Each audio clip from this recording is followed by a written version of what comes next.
खूब लिखा है किसी ने, बख्श देता है खुदा उनको जिनकी किस्मत खराब होती है, वो हरगिज नहीं बख्शे जाते जिनकी नीयत खराब होती है। न तेरा एक होगा न मेरा लाख होगा, न तारीफ तेरी होगी न मजाक मेरा होगा। गुरूर न कर शाहे शरीर का, मेरा भी खाक होगा तेरा भी खाक होगा। जिंदगी भर ब्रांडेड ब्रांडेड करने वालों, याद रखना कफन का कोई ब्रांड नहीं होता। कोई रो के दिल बहलाता है और कोई हंस के दर्द छुपाता है।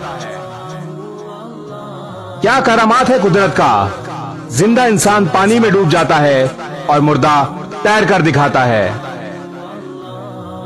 मौत को देखा तो नहीं मगर शायद बहुत खूबसूरत होगी, कमबख्त जो भी उससे मिलता है जीना छोड़ देता है।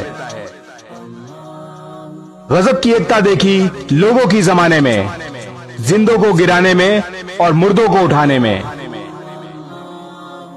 जिंदगी में न जाने कौन सी बात आखिरी होगी, न जाने कौन सी रात आखिरी होगी। मिलते जुलते बातें करते रहो यारो, एक दूसरे से न जाने कौन सी मुलाकात आखिरी होगी। इस वीडियो को शेयर जरूर करें, हो सकता है आपके एक शेयर से ये बात किसी के दिल में उतर जाए।